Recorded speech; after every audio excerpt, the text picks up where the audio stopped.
Friedberg, we have this idea that there would be a couple of rate cuts and maybe when we get monetary velocity going again, people will be able to take more loans out, invest more in business. But with the stock market tearing it up, there's a lot of wealth being put into the system with the big, beautiful bill. There's a lot of spending in there, as we've talked about here. Putting that aside, it feels like the economy's in really great shape. Chances of a rate cut has now flipped. No change is now the favorite option for September, whereas a week ago, the favorite option was 25 bips. So this idea that we're going to cut or the Fed's going to cut, that seems to be changing as well. So your thoughts on the macro picture here? So I'm not sure the firing of Jerome Powell necessarily solves the U.S. fiscal challenge, which is rising interest rates on the long end of the Treasury curve. So if you look at the 30-year Treasury yield over time, and Nick, maybe you could pull this up while I'm talking, but as of today, we're at exactly 5% on the 30-year. And you can see that this 5% yield, which is what the market is demanding the United States government pay in order to be loaned the money to make the bill payments that the US government has to make every year, is the highest it's been.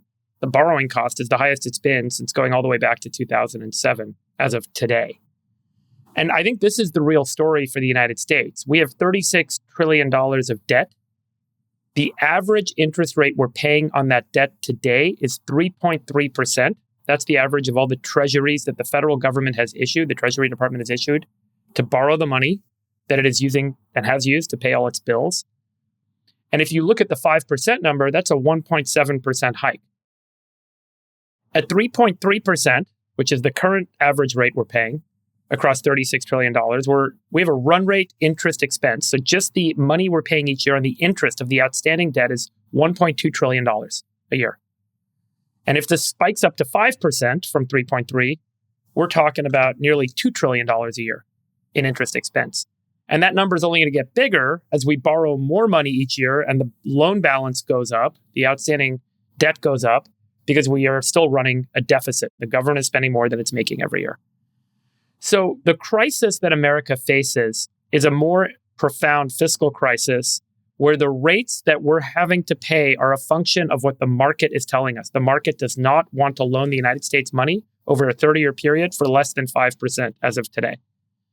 And so making adjustments to the short end of the Treasury curve, making overnight loans cheaper, which is what the Fed can do, will stimulate the economy and make more money flow easily because now you'll be able to borrow money overnight to do stuff like build a building and then sell the building next week or next month, or take out a car loan and pay it down and use your car to go drive for Uber and grow the economy and other things.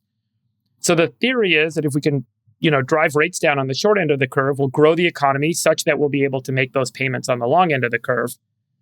But there comes a point where, again, you're only going to be able to move the market so much until the more important fiscal situations are going to be addressed, which is spending, taxation, and some of the other key policy issues. So I think what the market is saying is it's not as much about Jerome Powell, and frankly, getting rid of a prudent individual may be more challenging than it is beneficial, when the real challenges facing the United States need to be more heartily addressed. So I think that's my kind of take on this whole point. Go ahead, Gavin. Build on it. So point number one, the 30-year has gone up since Powell started cutting rates.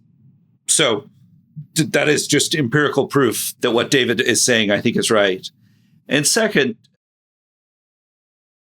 the deficit has been a feature of American politics dating back to Ross Perot's, 1992 presidential run. His independent third-party run. His independent third-party run. Here we go. But the deficit never really mattered because interest rates kept going down such that even as our debt grew, interest expense has kind of a percentage of the government's budget stayed relatively low.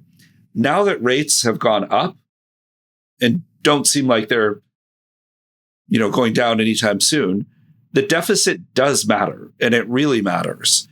And you can kind of run a couple of scenarios, but pick your metric. If the deficit kind of continues at current levels and we were to refinance the debt at the prices that David was talking about, it's only a few years before spending on interest is significantly larger than spending on Medicare and Medicaid or Social Security or the military. So pick something you care about. But, our current course and speed, it's in the not too distant future where interest expense is the biggest line item for the government. And that is not healthy. And that's why the deficit finally matters. It's just that rates are higher. But the great thing is there is a virtuous cycle here. As you close the deficit, rates should theoretically come down. And then those both feed on each other to kind of help the problem. And it is possible, there's no silver bullet here, but some combination of slowing government spending, extra revenue, and tariffs are effectively, we've never had a consumption tax here in America, which I think is a good thing because consumption taxes are very regressive. But the reality is, even when Obama controlled the House, the Senate, and was the most popular Democratic president of our lifetime, I don't think federal government tax receipts as a percentage of GDP got above 18, 19%. So that's kind of the ceiling. And for income taxes alone. And tariffs are really just a consumption tax that kind of incents domestic manufacturing. I mean, there's all sorts of reasons they're bad ideas. David Ricardo, the theory of comparative advantage, 100% correct. Free trade is a good thing. But introducing some sort of a consumption tax, growing the economy a little bit faster through deregulation, and slowing government spending, I think there is a way out of this for America. Yeah. But it's important to find the way because the deficit finally does matter after really never mattering in my political lifetime.